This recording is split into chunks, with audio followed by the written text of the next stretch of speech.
I have very thick and nappy afro hair.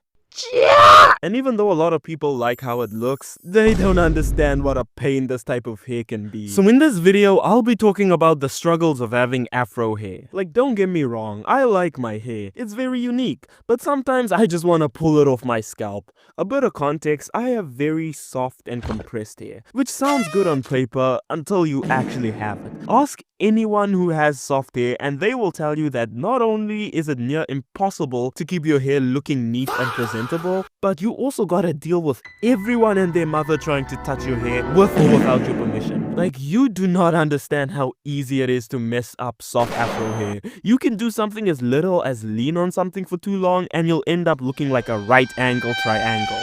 So imagine how much worse it gets when people take their filthy hands and ruffle it right into you.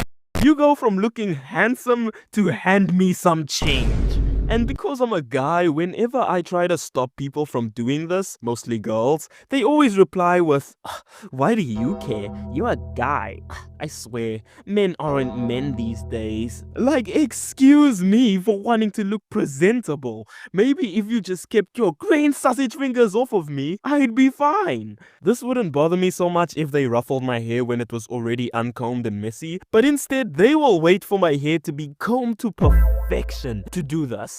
Like why? The uncombed hair look is something I really try to stay away from, especially if I'm going anywhere. Like, yes, I know there are some people who look good even when they're rocking the Khoisan cut, but I just look homeless. So I always make sure to comb my hair thoroughly before I leave the house. But there will always be that day where even though I combed my hair as thoroughly as I possibly could, my hair does whatever it wants and I get hit with the "Did you comb your hair?" This is quite literally one of the most annoying questions someone could ask me, because I already know this isn't the first time I'm gonna hear it. Usually this happens at church or family gatherings where you can't go 2 steps without hearing the same question again and again and again. And what drives me crazy is that when you check your hair, 90% of the time it'll look completely fine. So why is everyone asking if I combed my hair or not? Honestly, that's why caps and beanies are my best friends. They take way less effort and cover up my hair on those days where I couldn't be bothered to comb.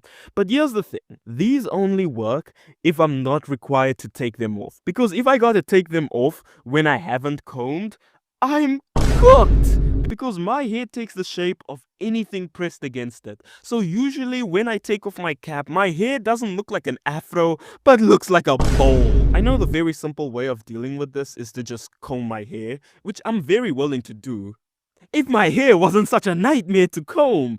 You'd think since I have soft hair, I'd be freed from the shackles of combing my African hair. But no, my hair has broken combs before.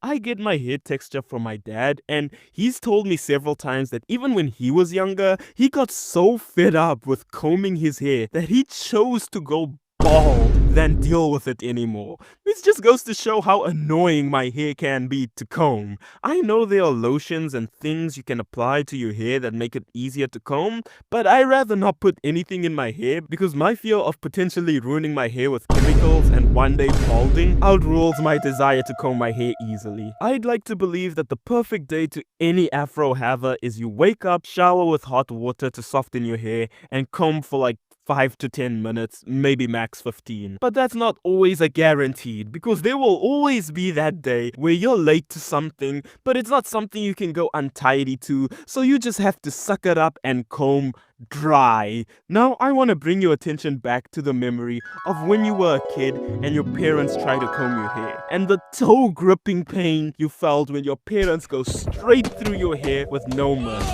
Now take that pain and dial it up by like 50%, because that's how it feels combing afro hair dry. Like, it gets so bad that I genuinely have to shake my wrist from the pain of constantly combing. My eyes get watery, my head is burning, and every pull of the comb has this sharp pain to it, like a million splinters being pulled out at once. Sometimes I just look myself in the mirror and contemplate my entire existence. And it's not like the result of all this pain is even worth it. You won't look half as good as when you just waited for the hot water to boil. But the goal to the dry combing is never perfection. Heck, it's not even to be neat and tidy. It's just to be good enough.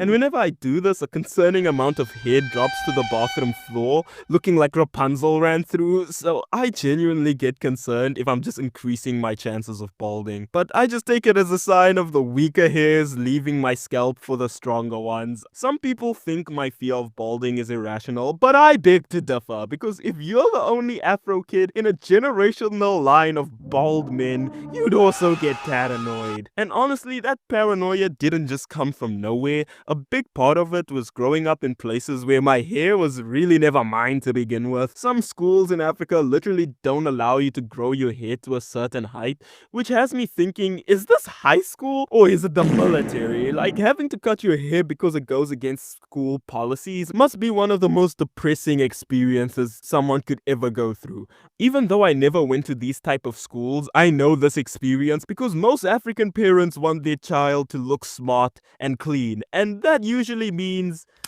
you're getting a buzz cut. Wait, the video's not over. I'd like to take this moment to announce that I'm starting a Patreon. Yeah, I'm selling out. Haha. January was not the kindest months of me financially wise, and I really would like to one day commit to full-time YouTube. So having something more reliable and consistent like a Patreon would really help out on that. On the Patreon, there will be behind the scenes content, extra videos that I will never post to YouTube, like me reacting to my first ever video, and a lot more other videos that I have planned on there. For anyone who would like to support me on my goal to make YouTube my actual job, this really goes a long way. But again, there's genuinely no pressure at all to join, as watching, liking, and sharing my videos are already more than enough. I genuinely can't believe the current growth of the channel. Like, last month I was still on 4,000 subscribers, and now at least of me recording this, I'm at 41,000, moving strongly towards 50k, which would be an absolutely crazy milestone to hit, because then I could see a plank soon. So genuinely, thank you for all the love and all the support you've shown. I am truly forever grateful. YouTube thinks you'll enjoy the video on screen. Follow all my socials. And yeah, that's all I have to say.